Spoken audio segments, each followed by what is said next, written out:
fa ho an'ny mpilalao malagasy kosa zay manaraka akaiky ihany koa ny fedinina ny tompon-dakahiran-tany dia raha ny vinavinan'izy ireo na ny pronostika moa no alalantsika azy dia asaika mirona any amin'ny frantsa avokoa ny mpilalao baolina kitra malagasy.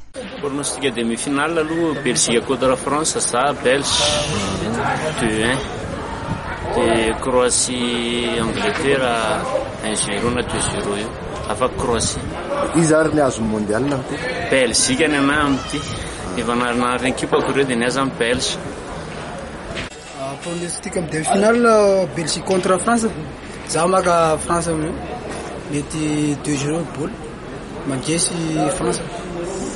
Ary le lalao faharoa lalao faharoa za maka Croatie mety mangesy 2 Croatie et en finale France contre Croatie de lasa amizay Croatie amin'ny farany.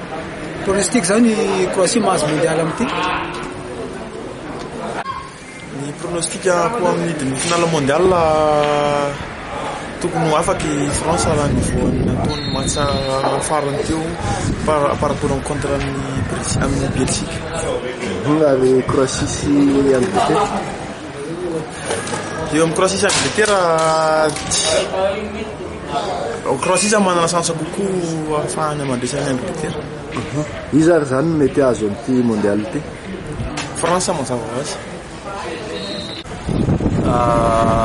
Amizao moa tena lova be le football ary samy manana ny tsakefany ka hitantsika tsisy hoe ngeza sy ahoana fa ny aloha voalohany indrindra le français de manohana azy jusqu'à farany zay. Mety anahoana ny résultat ny France sy Belgique zany? France sy Belgique aloha mafy fa tsy maintsy tavoaka zay ary efa nanomana zay français reny misy avenir ane Mbappé. Demi-finale faharoa Croatie Angleterre.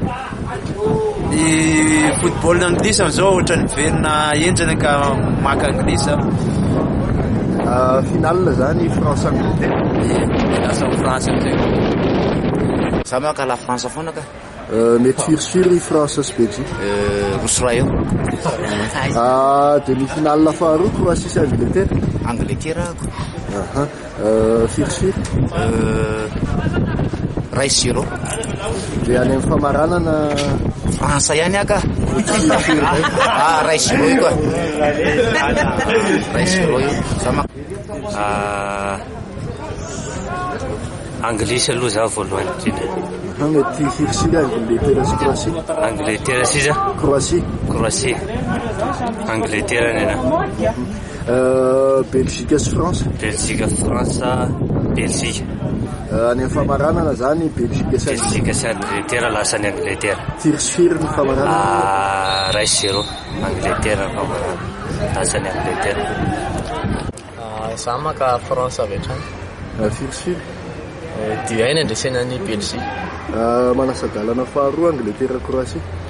Angleterre mandresy 1-0. Ny amin'ny famaranana izy France Angleterre 10 afaka France.